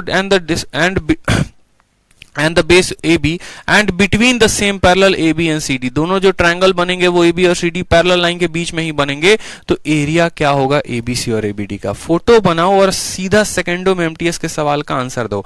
बोला गया है 2 पैरेलल लाइन है और कौन कौन है? AB है और CD है। तो आप बोलोगे सर ये नीचे वाली लाइन को हम ABD का नाम देते हैं और ऊपर वाले को CD का नाम देते हैं। पहला वाला त्रिभुज कौन सा है? ABC है। तो पहला वाला त्रिभुज मान लीजिए कि आपने ABC ऐसे बनाया। दूसरा वाला त्रिभुज ABD है, तो ए बी से लेकर कहां तक बनेगा? D तक बनेगा। बना दिया आपने, 2 त्रिभुज बना दिए। पहला वाला कौन सा हो गया आपका? तो पहला वाला ABC, दूसरा वाला ABD। बोला गया इसमें कौन सा रिलेशन सत्य है? तो जाहिर सी बात है कि जब ये 2 रेखाएं आपको समान दिख रही हैं और जिसका आधार AB होगा, तो AB पर ABC का जो एरिया होगा, ABC का जो एरिया होगा वो बराबर होगा ABD के एरिया के। ABC का एरिया ABD के क्या होगा? बराबर होगा। तो ABC का जो एरिया है वो बराबर होगा ABD के। ऑप्शन नंबर बी टिक करो और आगे बढ़ो सेकेंडों में। इससे आसान भी सवाल होगा? बताओ, ऐसे ऐसे सवाल आते हैं। तो हमने तो आपको हाई स्टैंडर्ड का करवा दिया, हमने जो पिछला क्वेश्चन करवाया वो ऐसा करवा दिया कि आपका एग्जामिनर आपसे मेंस में पूछ ले, प्री में पूछ ले, कुछ भी पूछ ले, बता दोगे और उसमें से निकल कर आया बस एक बहुआ सवाल। ठीक है, समझ में आ गया बात? क्लियर है? बता दो। दो रेखाएं समानांतर हैं, इसके आधार पर सामने वाली रेखा पर जितने भी मर्जी बिंदु खींच लो, यहां खींच लो, यहां खींच लो, यहां खींच लो, यहां खींच लो, और सबको ज्वाइन करते जाओगे, सबका एरिया बराबर होते जाएगा। इतना बात का ध्यान रखना है। ठीक है, कोई शक की बात यहाँ पे? कोई शक? चलो आ जाओ अगले एग्जाम्पल के ऊपर देखो। अब देखो, एरिया निकालने के कुल होते हैं 5 नियम। आपको मैं बता दूं, आप लोग अभी बच्चे हो, ट्रायंगल का एरिया निकालने का टोटल कितना नियम होता है? तो टोटल 5 या 6 तरीके होते हैं। ऐसा नहीं है कि बस एरिया बचपन में पढ़ा हुआ था और वही एरिया से जो है हम निकाल देंगे, ऐसा नहीं है। ट्रायंगल का एरिया निकालने का टोटल हम बताएं तो 5 से 6 तरीके होते हैं। इतना तो बस अभी आपको बता रहे हैं। पहला जो हो गया वो होता है half into base into height. ठीक है, ये होता है आपका पहला तरीका एरिया निकालने का। दूसरा तरीका होता है आपको हेरोन्स फॉर्मूला, जो आपको अभी हम पढ़ा रहे हैं। ठीक है, तीसरा जो तरीका होता है वो आपको होता है half A B sine theta, वो भी हम आपको अभी कुछ देर में बताएंगे। ठीक है, half A B sine theta. चौथा जो तरीका होता है वो होता है आपको इन रेडियस के टर्म में निकालने का, जहां पर आप ये पढ़ते हैं एरिया बराबर सेमी पेरीमीटर अपॉन इन रेडियस। ठीक है, आर एस देखो यहां पर आप पढ़ते हो ना, आर एस बराबर एरिया, सॉरी। तो तीसरा जो होगा वो आपका इन रेडियस से निकलता है, और जो चौथा होता है वो आपका निकलता है सरकम रेडियस से, जो कि अभी हम आपको नहीं पढ़ाएंगे। सरकम रेडियस इन रेडियस जब हम आपको पढ़ाएंगे तो आप समझेंगे कि ये सरकम रेडियस और इन रेडियस क्या होता है। लेकिन फिलहाल अभी हम आपको बस इतना हिंट दे रहे हैं कि एरिया निकालने के ये 5 तरीके। Half into base into height वाला तरीका आपने पूरा अच्छे तरीके से समझा कि half into base into height कहाँ लगाते हैं। अब आप समझेंगे हेरोन्स फॉर्मूला कहाँ लगाते हैं, फिर बाद में कुछ पल आगे चलकर समझेंगे half A B sine theta कहां लगाते हैं, फिर आगे समझेंगे इन रेडियस कहां लगाते हैं, सरकम रेडियस कहां लगाते हैं। तो ट्रायंगल अपने आप में बहुत बड़ा टॉपिक है। उसका एरिया भी हमेशा एक ही स्थिति में नहीं निकलता है, दिया गया होता है जिस तरीके से उसके डायमेंशंस, उस आधार पर हम उनके एरिया को निकालते हैं। ठीक है, ये बचपन में हेरोन्स फॉर्मूला पढ़ाया जाता था और बाकी चीजों पे उतना ध्यान नहीं दिया जाता था, लेकिन अब आप कंपटीशन के एग्जाम की तैयारी कर रहे हैं तो आपको हर कुछ का आना जरूरी है। अब हम आपको एक बार रिवाइज करवा देते हैं, एक बार रिकैप करवा देते हैं। रिकैप जानते हैं ना क्या होता है? रिकैप का मतलब होता है रिविजन। तो हम यहाँ पर सबसे पहले पॉइंट की रिकैप करें और हम बात करें कि जो हमने एरिया पढ़ा था वो एरिया पढ़ा था कि half into base into height होता है। लेकिन इसका इस्तेमाल हम कब करते थे? एक बार दोबारा से रिवाइज करवा देता हूं। तो half into base into height शब्द का इस्तेमाल करते थे लंबाई इंटू ऊंचाई। ठीक है, लंबाई या चौड़ाई इंटू ऊंचाई। वो उस केस में इस्तेमाल करते थे जब हमारे पास एक त्रिभुज दिया गया होता था, उसका एक आधार होता था और उस पर एक सामने वाले से लंब डाला गया होता था। क्या डाला गया होता था? लंब डाला गया होता था। ये हमारा ट्रायंगल है एबीसी, और जहां पर इसका जो मान है वो हमें 10 दिया गया होता था, इसका मान 50, और इसका बोला गया होता था कि ये जो एडी नाम का बिंदु है ये इसके ऊपर लंब है। तो हम छटाक देना एरिया इससे निकाल लेते थे। ठीक है, लेकिन अगर आपका एग्जामिनर, मान लो अगर आपका एग्जामिनर कल के दिन एक सिंपल सा ट्रायंगल दे दे, और ना ही वो राइट एंगल ट्रायंगल हो, वो कुछ भी नहीं, जैसे मानो इसको हम कन्वर्ट किस में कर लेते थे? तो इसको हम राइट एंगल ट्रायंगल में भी कन्वर्ट कर लेते थे। जैसे राइट एंगल ट्रायंगल में ये कैसे कन्वर्ट हो जाता था? तो ऐसे कन्वर्ट हो जाता था, जहां पर बोला जाता था इसका आधार जो है वो 10 है, इसकी ऊंचाई 5 है और ये इसका 90 डिग्री है। तो बताओ इसका क्षेत्रफल कितना होगा? तो भी कितना होगा? हाफ इंटू बेस कितना है? 10 है, और यहां पर ये 5 है। लेकिन मेरे भाई ये राइट एंगल ट्रायंगल है तो लगा दिया, लेकिन अगर राइट एंगल ट्रायंगल ना हो तो क्या करोगे? एक ऐसा ट्रायंगल दे दे जिसके बारे में कोई जिक्र ही नहीं है, और नॉर्मल हमने आपको कह दिया ये 5 है, ये 6 है और ये 7 है, मुझे बस इसका एरिया बताओ, क्या करोगे? ना हमने आपको कोई बीच में यहां पर लंब डाला है, ना हमने कोई इन रेडियस दिया है, ना हमने कोई सरकम रेडियस दिया है। तो आप बोलोगे सर अब ये सवाल बने तो बने कैसे? तो इसका भी एरिया निकालने का तरीका है, और इस केस में जब आपको सिर्फ 3 भुजाएं दी गई होंगी, आप मेरे शब्द को एक एक अपने कॉपी में नोट करिए। मैंने क्या कहा कि जब एक त्रिभुज होगा और उस त्रिभुज की 3 भुजाएं दी गई होंगी, इसके अलावा और कुछ भी नहीं दिया गया होगा, तो आपका एरिया 100% हेरोन्स फॉर्मूला से ही निकलेगा। इसके अलावा दुनिया की और कोई दूसरी विधि नहीं है जो आपका एरिया निकाल सके। ना आपको कोई एंगल दिया है, ना आपको कोई बाइसेक्टर दिया है, ना आपको कोई परपेंडिकुलर, मीडियन, तीडियन कुछ नहीं दिया, सिर्फ 3 साइड दिए गए हैं, तो एरिया हमेशा निकलता है हेरोन्स फॉर्मूला से। हेरोन्स भैया कौन थे? तो हेरोन्स भैया हमारे बहुत प्यारे हीरो थे और उन्होंने कसम खाया था कि आप लोगों को हम त्रिभुज का क्षेत्रफल निकालना सिखाएंगे। और कौन से फॉर्मूला थे? हेरोन्स फॉर्मूला से। तो हेरोन्स भैया हमको बोले कि देखो बात ऐसा है, एक होता है पेरीमीटर। पेरीमीटर का क्या होता है? पेरीमीटर का मतलब होता है परिमाप। और बच्चे को पूछो पेरीमीटर का मतलब क्या है, तो वो सीधा बोलेगा सर 7 5 12, 12 और 6 18, तीनों भुजाओं को जोड़ दोगे तो वो उसका परिमाप कहलाएगा, यानी हमारा 18 क्या होगा? पेरीमीटर। तो हिरोन्स बोले ठीक है भैया, पेरीमीटर तो तुमको आता है, तुम कुछ नया पढ़ लो। अब तुम पढ़ो सेमी पेरीमीटर। तुम क्या पढ़ोगे? सेमी पेरीमीटर पढ़ोगे, अर्ध परिमाप पढ़ोगे। मतलब उस परिमाप का क्या कर दो? आधा कर दो। जैसे सर्कल का मतलब क्या होता है? एक पूरा गोल। लेकिन अगर हम सेमी सर्कल बोल दे तो मतलब इसका होता है आधा करना। सेमी जो वो रूट वर्ड है उसका मतलब होता है उस चीज को आधा कर देना। यानी सेमी पेरीमीटर जो होता है वो क्या होता है? पेरीमीटर का हमारा आधा होता है। यानी सेमी पेरीमीटर कितना होगा? तो 18/2 यानी 9। तो हेरोन्स फॉर्मूला बोले कि भैया देखो, तुमको किसी भी अगर ट्रायंगल का एरिया निकालना है तो सबसे पहले तुम सेमी पेरीमीटर निकालो। और सेमी पेरीमीटर निकालने का मतलब क्या हो गया कि तुमको करना है पेरीमीटर का आधा। और पेरीमीटर का मतलब क्या होता है? पेरीमीटर का मतलब तीनों साइडों को जोड़कर आधा करना। सेमी पेरीमीटर मतलब पेरीमीटर का आधा, और पेरीमीटर की जगह पर a+b+c है। ठीक है, ये तो यहां से तुम क्या निकाल लोगे? तो यहां से तुम्हारा आ जाएगा सेमी पेरीमीटर। हम बोले वाह भैया क्या बात है, सेमी पेरीमीटर आगे बताइए क्या होगा? तो बोले ठीक है, अब देखो आगे तुमको क्या करना है। एक दिन लैब में बिठा के हमको बढ़िया से बता रहे थे तो हम भी सुन लिए चुपचाप। बोले देखो सेमी पेरीमीटर निकाल लिया ना? हम बोले जी भैया निकाल लिया। तो उसके बाद बोले देखो एरिया कैसे निकालोगे? तो रूट लगाना, सेमी पेरीमीटर का एस लिखना। अब ये एस ऐसा पर्सन है ना जिसको दूसरों की खुशी बर्दाश्त ही नहीं होती है, तो एस तो खुद आ गया। अब एस एक बार ए को माइनस करेगा। हम बोले ठीक है भैया। फिर बोला देखो एस को बी से भी माइनस करवा दो, करवा दिए। फिर बोला एस से सी को भी माइनस करो, करवा दिया। देखो तुम्हारा एरिया आ गया, बस इतना ही एरिया है। ठीक है, पहले तुमने सेमी पेरीमीटर निकाला a+b+c/2, तीनों को निकाल के आधा कर दिया, हीरो बन रहे थे। तो भैया नाम ही है हेरोन्स फॉर्मूला, तो थोड़ा हीरोगिरी तो दिखाएंगे ना ये। और फिर उसके बाद ट्रायंगल का एरिया रूट लगा के s × s - a s - b s - c। बस ये दो बातें जिसको ध्यान है वो दुनिया के किसी भी त्रिभुज का क्षेत्रफल निकाल सकता है। समझ गए मेरी बात को आप? अब s की वैल्यू निकालो तो 7 5 12 और 6 18। 7 5 12 और 6 18, 18 का आधा कितना हो जाएगा? तो बोलोगे सर 9 हो जाएगा। बस यहां पर रख दो मान। s का वैल्यू कितना है? 9 है।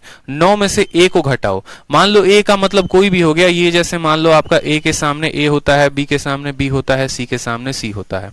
तो 9 में से आप 7 को घटाएंगे तो कितना आएगा? 9 में से 7 को घटाइए, b आएगा।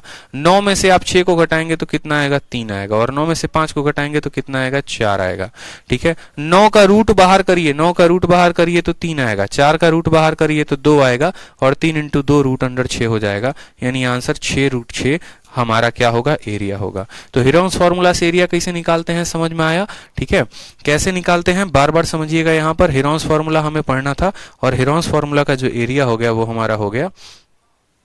ठीक है, हेरोन्स फॉर्मूला का एरिया स्पष्ट रूप में लिखा हुआ है। अगर a के सामने a है, b के सामने b है, c के सामने c है, तो पहली बात तो यहाँ पर उसका एरिया होता है s × s - a s - b s - c, जहां पर s का जो होता है वो सेमी पेरीमीटर कहलाता है। और s का जो मान होता है यहाँ पर सेमी पेरीमीटर का जो मान होता है वो होता है a+b+c/2। ठीक है, ये हमारी s की क्या होती है? वैल्यू होती है।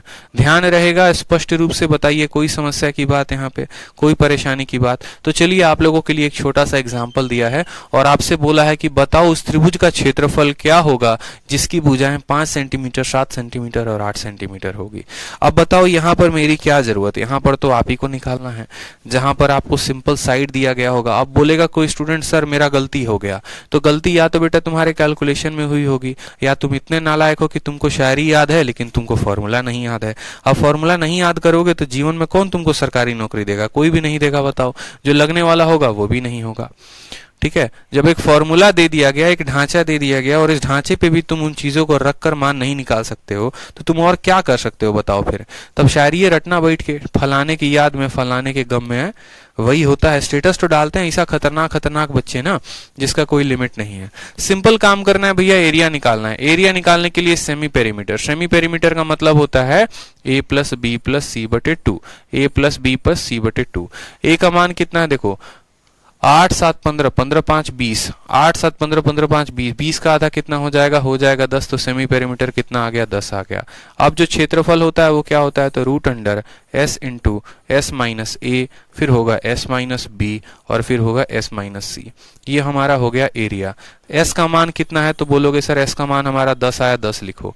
10 में से 5 को घटाओ, तो 10 में से 5 को घटाओगे 5, फिर 10 में से 7 को घटाओ कितना आ जाएगा 3, फिर 10 में से 8 को घटाओ कितना आ जाएगा 2 आ जाएगा। आ गया मेरे भाई। अब रूट को कैसे हल करते हो बताओ, रूट को कैसे हल करते हो, तो बोलोगे सर देखो ये जो 10 है ना, इस 10 को तोड़िए, ये 10 टूटेगा किस में, तो 10 टूटेगा आपका 5। देखो इसको एक और लाइन बढ़ा के हम लिख देते हैं ताकि भूतों को कष्ट ना हो। तो 10 को तोड़ोगे तो आएगा 5 इंटू 2, फिर आएगा आपका 5, फिर आएगा आपका 3, फिर आएगा आपका 2। 5 2 बार आया है तो रूट के बाहर कितनी बार रूट लगाते ही, एक बार आएगा। 2 2 बार आया है तो बाहर आ जाएगा एक बार में। बच गया कितना, अकेला नालायक 3 बच गया, 3 को रूट के अंदर डालो, कितना उत्तर हो जाएगा 10 रूट 3। कौन सा ऑप्शन दिख रहा है, ऑप्शन नंबर ए फॉर आओ कभी हवेली पे। स्पष्ट रूप से 2 बार 5 आया तो रूट के बाहर एक बार आएगा, 2 बार 2 आया तो एक बार आएगा और अंदर बच गया रूट अंडर 3, तो 10 रूट 3 जो होगा वो आंसर होगा। कौन है ये अनुष्का समानी, कौन है जो बी आंसर दे रही है। एकदम आपको जो है ना दीवालों में चुनवा दिया जाएगा, इस बात को ध्यान रखिए अगर आंसर आप बी दिए तो। ऐसी गलती दोबारा नहीं करनी। अब हम आपको क्या बताएं, अनुष्का समानी जी बहुत गलती कर रहे हैं आप ऑप्शन नंबर बी देके। अब समझिए, आपको हमने पढ़ा दिया half into base into height का कंसेप्ट, फिर आपको हमने पढ़ा दिया हेरोन्स का कंसेप्ट जो आप सीख गए। अब आप आ जाइए तीसरे नंबर कंसेप्ट पे, half A B sine theta का प्रयोग कब करते हैं। ठीक है, half A B sine theta का प्रयोग कब करते हैं। ठीक है, half A B sine theta का प्रयोग कब करते हैं, अब वो देख लीजिए। Half A B sine theta, half A B sine theta, अब देखो इसका प्रयोग तब करेंगे जब इसका, देखो खुद ही सोचो ना, आप ऐसे सोचो कि यहां पर हम इसका प्रयोग कब करेंगे, जब बेस और हाइट दिया गया होगा। हेरोन्स का प्रयोग कब करेंगे, जब वहां पर तीनों साइडें दी गई होंगी, इसके अलावा कुछ और नहीं दिया गया होगा। अब हमको बताया गया है half A B sine theta. अब यहां पर आपको एक थीटा वर्ड दिख रहा है, थीटा वर्ड का मतलब क्या होता है, एंगल। अब एंगल होता है तो आप ऐसे समझ लो कि यहां पर अब एरिया निकालना है तो एंगल दिया गया होगा, या जहां पर एंगल दिया गया होगा उसका एरिया निकालने का बात अब सर सिखाने वाले हैं। तो बस ऐसा समझो कि आपके सामने एक हमने ऐसा त्रिभुज डाल दिया, क्या बोला, ये त्रिभुज का नाम है एबीसी और इसका मुझे क्षेत्रफल लिखना है, तो मैं कैसे लिखूंगा, तो यहां पर समझिए अच्छे से। मान लीजिए कल के दिन आपका एग्जामिनर क्या कहता है, बड़ा चतुर है और चालाक है, वो कहता है बच्चे को सब कुछ आता है। बच्चे के ऊपर अगर मान लो वहां पे लंब डाल दो तो वो बता देता है हाफ ए बी। ठीक है, half into base into height. अगर तीनों भुजाएं दे दो तो वो बता देता है कि भैया हेरोन्स लगाएंगे। तो आपके एग्जामिनर जो है थोड़ा हीरो बन गया और आपको उसने क्या कर दिया, उसने बोला कि देखो इसका साइड 10 है, इसका साइड 8 है और जो बीच में कोण है वो 30 डिग्री का कोण बन रहा है, बीच में कोण 30 डिग्री का बन रहा है। यहां पर ये मान हो गया ए, ये हो गया बी और ये हो गया सी। अब बताओ कि तुम एरिया कितना होगा। अब ऐसे सवाल आपको पूछ दिया कि अब बताओ कि भाई एरिया कितना होगा, समझ रहे हो मेरी बात को। अब आप बोलते कि यार तीसरा वाला साइड दिया गया होता ना, तो तीसरा वाला साइड दिया गया होता तो हम एक पल के लिए एरिया बता भी पाते हेरोन्स लगा के। वो छोड़ो, अगर कोई हाइट दिया गया होता तो हाइट दिया गया होता तो हाफ बेस हाइट का कंसेप्ट लगा लेते, वैसे बता देते। ना हाइटे दिया गया है ना तीसरा साइड दिया गया है, तो भैया ठीक है कोई बात नहीं, इसके लिए भी हमारे पास फॉर्मूला है। और इसके लिए भी हमारे पास क्या फॉर्मूला है, तो ऐसे केस में जो एरिया निकलता है वो होता है हाफ इंटू, ठीक है, हाफ इंटू देखो एक ऐसा ट्रायंगल, मान लो मैंने ये ट्रायंगल लिखा है, इसका मान मैंने कहा 8 है और इसका मान हमने कहा 10 है, और ये इनके बीच में जो थीटा होगा ना, इनके बीच में वो थीटा होना चाहिए। मतलब ऐसे समझ लो कि ये माताजी हैं और ये पिताजी हैं और इनके बीच में इनका बेटा है। तो जब माताजी और पिताजी और उनके पुत्र तीनों दिए गए होंगे तभी एरिया निकाल सकते हैं। बहुत बच्चे क्या समझते हैं, खाली half A B sine theta लगा दो काम खत्म।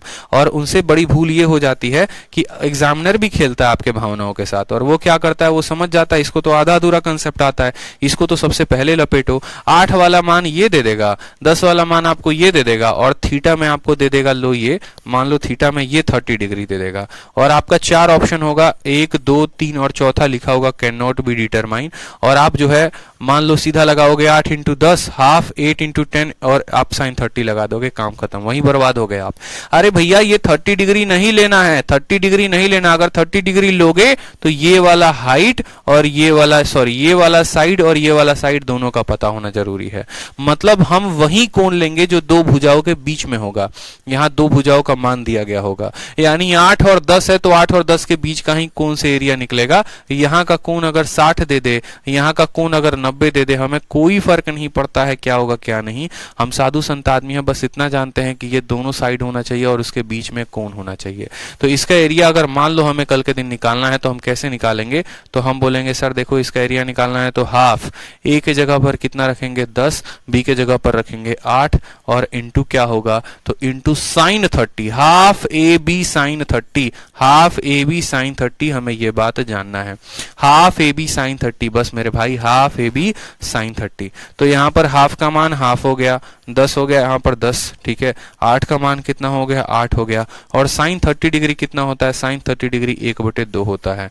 2 से काटिए तो 4 बार में, 2 से काटिए तो 2 बार में। क्षेत्रफल कितना आया? तो क्षेत्रफल आपका 20 आ गया। क्षेत्रफल कितना आ गया? तो क्षेत्रफल आपका 20 आ गया। बोलेंगे सर ये हाफ ए बी साइन 30 कहाँ से आया है, बता दीजिए, तो वो भी बता देंगे, लेकिन आपका काम का कुछ भी नहीं है। अब यहाँ पर मेरी बात को समझना, ये एरिया तो आपने निकाल लिया, ठीक। अब आपको आपने राइट एंगल ट्रायंगल की प्रॉपर्टी पढ़ी है, राइट एंगल ट्रायंगल में half into base into height करते थे ना, आप वहां पर भी ये प्रॉपर्टी लगा सकते हो। जैसे मानो ये राइट एंगल ट्रायंगल है और राइट एंगल ट्रायंगल में क्या होता है, राइट एंगल ट्रायंगल में मान लो इसकी साइड 10 है, इसकी साइड 5 है और यहाँ पर 90 डिग्री दिया गया है। तो बहुत बच्चे क्या बोलते हैं sir half into base into height लगा लीजिए, हाफ इंटू 10 इंटू 5। एक तो इस तरीके से आप एरिया निकालते हो और दूसरा जो आपने अभी सीख लिया वो क्या सीख लिया, ठीक है, दूसरा आपने सीखा हेरोन्स फॉर्मूला का। तो हेरोन्स फॉर्मूला में ये 10 है और ये 5 है, तो यहाँ सामने वाले भी निकाल लोगे, तो हेरोन्स फॉर्मूला भी लगाओगे तो एरिया वही आएगा। और तीसरा जो आपको हमने सिखाया वो क्या सिखाया, हाफ इंटू ए कितना है तो 10 है और बी कितना है 5 है और यहाँ पर फिर साइन थीटा, साइन थीटा कितने बीच, तो इन दोनों के बीच में जो साइन का थीटा है, यानी साइन कितना तो साइन 90, ये वाली भुजा और ये वाली भुज का कोण यानी साइन 90। और जिनको पता होगा साइन 90 का मान कितना होता है 1 होता है, तो हाफ इंटू 10 इंटू 5 यानी ये पहले वाले में कन्वर्ट हो जाता है। तो half A B sine theta ही half into base into height बन जाता है, कब, जब थीटा का मान 90 होता है। इसीलिए इसी से जो है, ठीक है, असल में जो मेन फॉर्मूला होता है वो हमारा होता है half A B sine theta, और half A B sine theta से ही हमारा half into base into height का जन्म हुआ है। वो कब हुआ है, जब थीटा का मान 90 हो जाए, ठीक है। इसलिए आप स्पेशली भी अगर चाहें तो आप अलग से भी लिख सकते हैं, ठीक है, आप अलग से भी लिख सकते हैं कि आपका half A B sine theta ही बराबर है किसके, half into base into height के, व्हेन जब थीटा बराबर कितना डिग्री हो, 90 डिग्री हो। कौन से केस में, तो राइट एंगल ट्रायंगल के केस में, जहां पर ये आपका ए हो गया, या ए के सामने ऐसे समझ लो ये हमारा ए है, ये हमारा बी है, ये हमारा सी है, ए के सामने ए, सी के सामने सी, बी के सामने बी, यानी हाफ ए सी लिख सकते हो आप यहाँ पे, ठीक है। आप ऐसे भी कर सकते हो कि ये आपका ए हो गया, ये आपका बी हो गया, ये आपका सी, इस तरीके से half A B sine theta. और थीटा का मान कहाँ है, तो थीटा का मान ये है, ठीक है। समझ में आ गया बात मेरे? तो चलो अब यहां पर जो तीसरा पॉइंट लिखा गया है एबीसी के बारे में जो बातें कही गई है वो क्या कही गई है कि आप एबीसी का एरिया 3 तरीके से निकाल सकते हो। जिस तरीके से आपने त्रिभुज पढ़ा था, और त्रिभुज में आपने ये पढ़ा था कि ये पॉइंट ए है, ये पॉइंट बी है, ये पॉइंट सी है।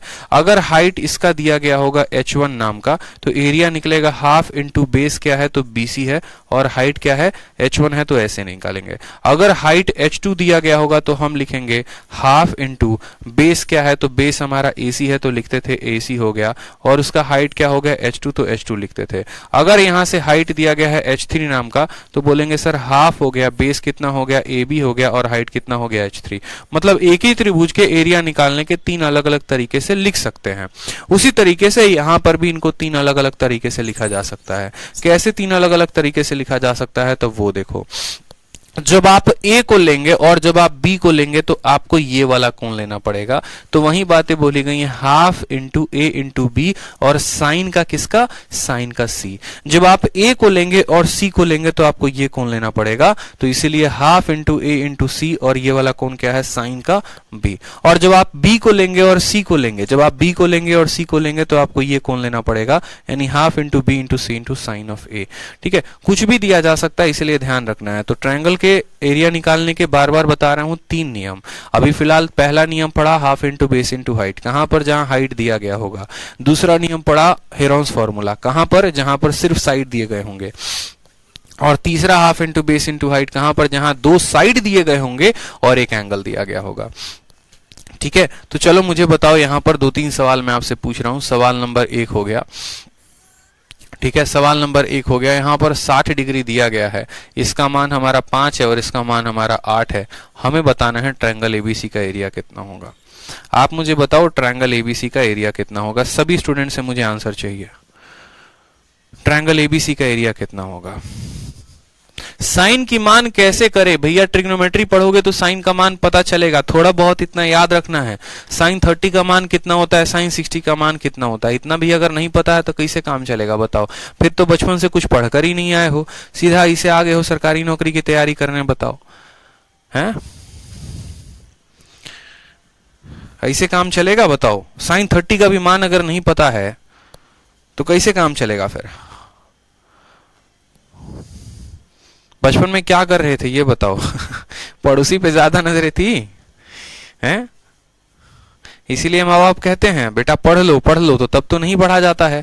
फिर उसके बाद 4 साल करते हैं अपन क्या, बीटेक, और बीटेक में आराम से लगाते हैं 10-12 लाख रुपया। बीटेक करने के बाद हो सकता है प्राइवेट कंपनी तो 20-25 हजार रुपया का महीना दे रही है, क्या फायदा। चलो सरकारी नौकरी की तरफ, फिर आते हैं सरकारी नौकरी में, और फिर वहां पर छोटी छोटी बातें भी ध्यान नहीं रहती। बचपन में भी थोड़ा पढ़े लिए होते तो आज इतना कष्ट नहीं ना होता है। चलो कोई बात नहीं, नहीं पढ़े हो तो हम बता देंगे। एक जाके 4th क्लास, 5वीं क्लास, 6ठी क्लास के बच्चे से पूछो साइन 30 का मान कितना होगा, बताएगा। साइन 60 का मान कितना होगा, बताएगा, वो भी बता देगा आपको। ठीक है, सोचो अभी कितना होशियार है आपसे। एरिया कैसे निकालोगे, बोलोगे sir half into base, base कितना है तो बोलोगे sir half into 5 into 8, half into 5 into 8। और साइन 60 का मान कितना होता है तो साइन 60 का मान √3/2 होता है। ठीक है, 2 और 2 4 है, 4 इसको 2 बार में काटेगा, आंसर आ जाएगा कितना, 10√3। ये हमारा क्या होगा, आंसर होगा। 10√3 जो है वो क्या होगा, आंसर होगा। ठीक है, चलो तो अब थोड़ा अगले सवाल की तरफ बढ़ते हैं अपन। अब कुछ प्रैक्टिस करते हैं सवालों को। आपको जैसे शीट में हमने दिया था सवाल, कुछ याद आ रहा है। ठीक है, शीट में हमने कहा था ना कि पहले आराम से मैं आपको 3-4 क्लासेस में पूरा बेसिक क्लियर करवाऊंगा, और फिर उसके बाद जो है अपन, ठीक है, अपन क्या करेंगे, कुछ क्वेश्चंस लगाएंगे। अब ये क्वेश्चंस एकदम बउए लेवल के हैं, थोड़ा थोड़ा तेजी में भी इनको बढ़ा जा सकता है, क्यों, क्योंकि लाइंस एंड एंगल्स में हमने आपका इतना कंप्लीट करवा दिया है, तो ये सवालों में ज्यादा दम है ही नहीं। जैसे सवाल में बोला गया है जो AB है वो CD के पैरेलल है, और जो CE वाली रेखा है, ये CE वाली रेखा ये परपेंडिकुलर है, किसके ऊपर, तो ED के ऊपर परपेंडिकुलर है। X का मान पूछा गया है। आप मुझे बताओ कि अब ये सवाल बनाने में समय लगेगा, बिल्कुल नहीं। आप बोलेंगे सर देखो बात ऐसा है कि देखो ये वाली रेखा इसके क्या है, समानांतर है, समानांतर है तो इसका जो ऑल्टरनेट एंगल होगा वो इसके बराबर होगा। बोलो ये वाला जो कोण होगा, जहां पर भी हमारा क्या बनता है, जहां पर भी हमारा Z बनता है, ये दोनों बराबर होते हैं। तो ये वाला 37 है तो ये वाला कितना होगा, ये वाला भी हमारा 37 डिग्री हो जाएगा, हो जाएगा। अब खुद सोचो कि एक त्रिभुज के तीनों कोणों का जोड़ कितना होता है, तो बोलोगे सर त्रिभुज के तीनों कोणों का जोड़ हमारा 180 डिग्री होता है। अगर ये हमारा 37 है और ये हमारा 90 है, तो ये अकेला 90 है तो बाकी दोनों का भी जोड़ 90, जिसमें अगर 37 ये है तो दूसरा वाला x कितना होगा, 53 होगा। ऑप्शन नंबर 1 करेक्ट आंसर है। या तो 180 में से 90 और 37 को घटा दो, नहीं तो इतनी बुद्धि का खुद प्रयोग करो कि अगर ये 90 है तो बाकी दोनों का भी जोड़ 90 होना चाहिए, जिसमें अगर ये 37 है तो ये कितना होगा, 53 होगा। ठीक है, चलो आ जाओ, बहुत शानदार। अगले सवाल की तरफ बढ़ो। क्वेश्चन नंबर 2 सेम तरीके से बोला गया है, PQ जो है वो RS के क्या है, समानांतर है। आपसे एंगल NMS का मान पूछा गया है कि NM और S का जो मान है वो कितना है। NMS का मान मतलब हमसे ये मान पूछा गया, ये थीटा का मान कितना होगा। बताइए, एनएमएस का मान पूछा गया, एनएमएस का मान बता पाएंगे? बिल्कुल। आप बोलेंगे सर देखो एक सीधी रेखा पर जो कोण बनती है वो कितने की बनती है, तो सीधी रेखा पर हमेशा जो कोण बनती है 180 डिग्री की बनती है। ठीक है, सीधी रेखा पर जो कोण बनती है वो कितने की बनती है, 180 डिग्री की। जरा इन दोनों को जोड़ो तो 7 और 5 12 का 2, 5 और 4 9 और 102, यानी ये दोनों नालायक मिलकर कितना बना रहे हैं, 102 डिग्री बना रहे हैं। तो ये बीच वाला कितना बना रहा होगा, बीच वाला 78 का बना रहा होगा, तो 78 लिखो यहाँ पे। तभी तो तीनों मिलकर 180 बनाएंगे। 180 में से 55 47 को घटा दिया तो हमारा बीच वाले का मान 78 आ गया। अब हमने यहाँ पर एक ही बात तो सीखा है, और हमने क्या सीखा है, हमने ये सीखा है कि किसी भी त्रिभुज में जो कोण बनते हैं वो कितने के बनते हैं, 180 के बनते हैं। अगर ये जनाब 78 हैं और ये जनाब 67 हैं तो तीसरा वाला कोण हमारा निकल जाएगा कि नहीं, तो बोलोगे हाँ गुरुदेव बिल्कुल निकल जाएगा। ठीक है, 8 और 7 15 का 5, एक हाथ में 7 6 13 1 4, 145। अगर ये दो नालायक मिलकर 145 बनाते हैं तो तीसरा वाला कितना बनाएगा, तो बोलोगे तीसरा वाला 35 बनाएगा। तभी तो 145 में 35 को जोड़ने पे हमारा 180 डिग्री हो जाएगा। हो गया भाई। अब देखो यहाँ गौर से, अब तीसरा स्टेप देखो। आपको पता है कि ये वाली रेखा जो है इस वाली रेखा के क्या है, समानांतर है। तो जरा जेड बनाओ, यह लाइन ऐसे आया और ऐसे गया, यानी ये पूरा अगर 55 है तो ये पूरा कितना होगा, ये पूरा 55 होगा। उस 55 में 35 इसके पास है तो 20 कौन सा होगा, 20 यहां पर इसके पास होगा। तो NMS का मान कितना होगा, 20 degree is the correct answer. समझ में आ गया मेरी बात को? फिर से समझिए, 55 है 47 है तो ये 78 हो गया, क्यों 180 होता है। ये 78 है, ये 67 है तो ये कितना हो गया 35, क्यों 180 होता है। अब ये जनाब अगर 55 है तो ये भी पूरा 55 होंगे, क्यों अल्टरनेट से, अतिरिक्त कोणों से। तो अगर ये 55 होंगे जिसमें ये 35 है तो ये वाला कितना होगा, 20 होगा। बात खत्म। ठीक है, ये पूरा पढ़ा रखा है। अब तो लाइंस एंड एंगल्स को मुझे लगता है आप लोग उड़ा दोगे, बिल्कुल सवाल देखोगे नहीं कि उड़ाना शुरू करोगे। ठीक है, चलो क्वेश्चन नंबर 3 देखो। बहुत अच्छे बहुत अच्छे बहुत अच्छे। क्वेश्चन नंबर 3 देखो, बोला गया है ए बी जो है वो ए सी के बराबर है। अब दिया गया है कि भैया ये आपका ए बी जो है वो किसके बराबर है, ए सी के बराबर है, और आपसे एक्स का मान पूछा गया है। ऐसा होता है कभी, बताओ, इतना आसान सवाल पूछा जाता है? ठीक है, कभी ऐसा पूछा जाता है? नहीं पूछा जाता ना, फिर भी इन्होंने पूछ दिया तो उत्तर देना तो हमारा हक है। कैसे देंगे उत्तर, बताइए। बोला गया ये एक्स है, 14 है और ए बी ए सी के बराबर है, बस इतने शब्द का इस्तेमाल किया गया। अगर ये दो रेखाएं आपस में बराबर हैं, अगर ये ए बी ए सी के बराबर है तो यहां वाला पूरा का पूरा कोण ये पूरे कोण के बराबर होगा। समझ में आ गया मेरा बात या नहीं आ गया? अब बताओ। अब सवाल में देखो तो यहां से यहां 138 डिग्री और ये 14 डिग्री, तो ये वाला कोण कितना होगा? बोलोगे सर तीनों को जोड़ने पे 180 आना चाहिए, तीनों को जोड़ने पे 180 आना चाहिए। 138, 38 और 4 42, 42 10 52, 152 है तो 152 है तो ये कितना होगा, 28 होगा। कितना होगा, 28 होगा। क्यों 28 होगा मुझे बताओ?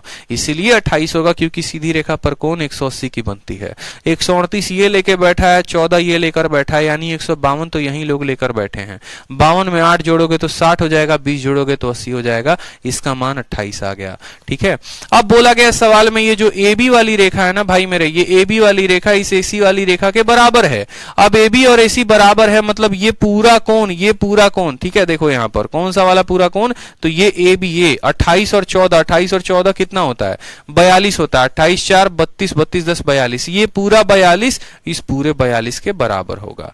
ठीक है, ये पूरा 42 इस पूरे 42 के बराबर होगा, हमसे ये बोला गया। तो ये भी 42 और ये भी 42। ठीक है, अब हमसे बोला गया है एक्स का मान बताओ, तो खुश होकर बता दो। ठीक है, एक्स का मान तो बता ही देते हो कि जीवन में वो कुछ भी नहीं है, बस यही है एक्स का मान और कुछ भी नहीं है। एक्स तो एक्स ही होता है, ठीक है, और उसका मान कुछ भी नहीं होता। तो आप बोलोगे सर देखो ये त्रिभुज है हमारा, ये त्रिभुज हो गया हमारा, और ये त्रिभुज का बाह्य कोण है। तो बाह्य कोण जो होता है अंदर के दोनों कोणों के जोड़ के बराबर होता है। ठीक है, exterior angle of a triangle is always equal to the sum of both interior angle. तो यहाँ पर ये जो बाहर वाला कोण है ये बराबर होगा अंदर के दोनों को कोण के। तो 42 और 14 यानी 56। तो एक्स का मान कितना आएगा, 56 आएगा। 56 इज द करेक्ट आंसर। फिर से रिवाइज कर लो, 138 है और 14 है तो ये हो जाएगा 28। क्यों भैया? क्योंकि अंदर के एक सीधी रेखा पर 180 का कोण बनता है। ये 28 है और ये 14 है तो दोनों का जोड़ 42 है, तो ये भी 42 होगा क्योंकि ये भी बराबर एसी है। अब ये 42 है और ये 14 है तो एक्स का मान कितना होगा, 56 होगा, क्योंकि वो बाहर का कोण है। ठीक है, रिवाइज है, बताओ जल्दी से। क्वेश्चन नंबर 4 देखो इसी तरीके से। ठीक है, तो यहां से क्वेश्चन नंबर 4 से मैं आगे तक छोड़ता हूं, आप जहां तक बना सकते हो वहां तक बनाओ। कहते हैं ना, तू भी है राणा का वंशज, ऐसे करके जो भी, कि फेक कहां तक भाला जाए, फेक जहां तक भाला जाए, तो वैसे ही आपको बनाना वहां तक है जहां तक आपसे बन जाए। ठीक है, इस शीट में लाइंस एंड एंगल्स के 20-25 क्वेश्चन शुरू में दिए गए हैं, तो वो 20-25 क्वेश्चन मैं सारे नहीं करवाऊंगा, इस बात का ध्यान रखिए, क्योंकि पीछे ऑलरेडी मैंने 50 क्वेश्चन लाइंस एंड एंगल्स के करवा दिए हैं। ये बस इसीलिए आप लोगों के लिए डाला है ताकि आपका प्रैक्टिस हो सके थोड़ी सी प्रॉपर्टी के ऊपर। अगर आप देखेंगे तो सवाल 4 है, 5 है, ये सभी के सभी लाइंस एंड एंगल्स के प्रैक्टिस क्वेश्चन है। ये ट्रायंगल्स में काउंट ही नहीं होते हैं, इनका ट्रायंगल्स में कहीं पर भी कोई भी उपयोग नहीं है। सवाल नंबर 11 देखो, 12 देखो, 13 देखो, कहीं पर भी कोई उपयोग नहीं है। सारे के सारे जो हैं एरिया पर कोई आधारित है ही नहीं, कुछ भी आधारित नहीं है, तो मतलब ये ट्रायंगल्स के क्वेश्चन नहीं है, ये सारे के सारे लाइंस एंड एंगल्स के क्वेश्चन, और इनमें मेरी कोई आवश्यकता नहीं है। जो असली क्वेश्चन शुरू होते हैं, जो आपके शीट 1 में दिया गया है, वो आपका सवाल शुरू होता है यहां से, जहां से मैं बता दे रहा हूं एक बार। ठीक है, ये सभी अभी लाइंस एंड एंगल्स के ही चल रहे हैं, आपके सारे लाइंस एंड एंगल्स के क्वेश्चन है, क्वेश्चन नंबर 30 तक। यहां से जो है आपका क्वेश्चन शुरू होता है 31 के बाद से, 31 के बाद से ये सारे क्वेश्चन शुरू होते हैं। जहां पर भी आपको ये एरिया वर्ड आ जाएगा ना, ये एरिया वर्ड, तो यहां से मेरी आवश्यकता है आपको क्वेश्चन नंबर 31 के पहले तक आप सभी क्वेश्चन खुद से करेंगे। देखिए, ठीक है, मैं आपको क्वेश्चन नंबर 30 से करवाऊंगा, यहां से मैं आपको क्वेश्चन करवाना शुरू कर दूंगा। इसके बाद जो है वो हमें बनाने हैं, और शुरू के जो 30 सवाल हैं वो सिर्फ और सिर्फ लाइंस एंड एंगल्स पर है। ठीक है, तो आप आज जो है आप लोग बना लेंगे, तो कल की क्लास में आप बताएंगे कि सर ये वाला क्वेश्चन हमसे फंसा है, वो बता दीजिए, तो सिर्फ हम वो सवाल बताएंगे। बाकी यहाँ तक के क्वेश्चन जो है मुझे लगता है कि सारे के सारे जो है वो बताने वाले हैं। पीछे के 30 क्वेश्चन जो है वो किस पे है, लाइंस एंड एंगल्स के कंसेप्ट पर आधारित है, क्योंकि बच्चों की डिमांड आई थी कि सर लाइंस एंड एंगल्स के थोड़े और क्वेश्चन दे दीजिए, इस वजह से थोड़े और क्वेश्चन दिए। ठीक है, क्लियर है इतना? तो करके आएंगे प्रैक्टिस क्वेश्चन नंबर 1 से लेकर 30 तक, इतना प्रैक्टिस करिए, फिर मिलते हैं कल के सेशन में। आज के लिए इतना ही, धन्यवाद।